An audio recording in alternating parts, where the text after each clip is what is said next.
Hello, folks. Welcome to Kudlow. I'm Larry Kudlow. All right. Sheer insanity. That's right. Sheer insanity. That's what Joe Biden has done by killing oil and gas drilling in Alaska. They're canceling all remaining oil and gas leases issued in the Arctic National Wildlife Refuge, otherwise known as ANWR. These were leases granted under the Trump administration. And these lease sales were mandated by Congress in 2017. So, according to the U.S. Oil and Gas Association, the arbitrary cancellation of these leases, mandated by Congress, breaks long-standing legal contracts between the federal government and the oil and gas industry. In other words, Biden's breaking the law, not unlike student loan cancellations. Not unlike the EPA riding roughshod over the Supreme Court. Just as bad or worse, the Interior Department would also ban any new oil or gas leasing on 10.6 million acres or more than 40% of the National Petroleum Reserve. Not that Biden cares, but the GOP House did pass a bill last March that would boost oil and gas production and accelerate new projects by streamlining environmental reviews. In other words, unlock the fossil fuel spigots. In other words, drill for what Mr. Donald Trump calls liquid gold. Now, think of this. Look at it this way. The Saudis and the Russians just cut production again, and they are now driving up world oil prices towards $100 a barrel. They just announced this, virtually the same day as the Bidens announced the ban on oil drilling in Alaska. Well, who's Biden working for? What does this tell you? Not a peep of protest against so-called OPEC Plus, not a peep of protest.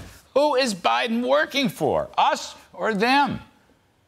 Biden has abandoned any semblance of energy dominance. This is not only a huge negative for economic security, because high prices, by the way, gas prices are edging back towards $4 a gallon. Diesel prices have exploded. Trucking, the lifeblood of the economy, is in dire shape. But Biden has surrendered national security policy to the Saudis, to the Russians, to Venezuela, to Iran. All are very good friends, right? Wrong. Energy policy, national security policy, not climate policy, because these countries, Russia, China, India, the Saudis, etc., these countries care not one whit about Joe Biden's make-believe climate catastrophe scenario. Not one whit. The U.S. has enormous, long-lived, God-given natural resources, and Biden won't use them. Yet, energy is the backbone of the economy. It is liquid gold. It propels the economy. You can't grow and prosper without power. And Biden's windmills will never supply the necessary power, not even remotely. Meanwhile, Biden's climate apocalypse scenario is utter nonsense. Now, this is important. There's a big story out there that is barely covered. More than 1,600 scientists, including 2 Nobel laureates, declare climate emergency a myth.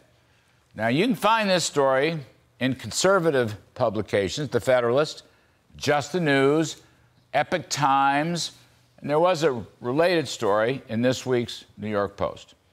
But the story goes like this. A coalition of 1,609 scientists from all around the world have signed a declaration stating, and I will quote, "There is no climate emergency," end quote, and that they, quote, "strongly oppose the harmful and unrealistic net zero CO2 policy," end quote, that is being pushed across the globe. This group includes 2 Nobelists. They don't deny carbon climate related problems and issues. They're not deniers. What they do, however, is deny the hysteria, the idea that there's some sort of existential climate risk immediately in front of us. Nobelist Dr. John F. Clauser, he's a physicist, he is quoted saying, and I'll quote, Misguided climate science has metastasized into massive shock journalistic pseudoscience, end quote. In other words, Joe Biden's climate emergency is a hoax. But Biden is spending trillions of dollars while inflicting enormous damage on our economy at home and our security abroad. And then, adding insult to injury, Biden's the first president not to visit any 9/11 memorials and instead is going to Alaska essentially to spit in the face of one of the world's cleanest, deepest, and most powerful oil and gas industry in the world. Like I say, this is sheer, utter insanity. And I will also add, save America, retire Joe Biden. And that's my riff.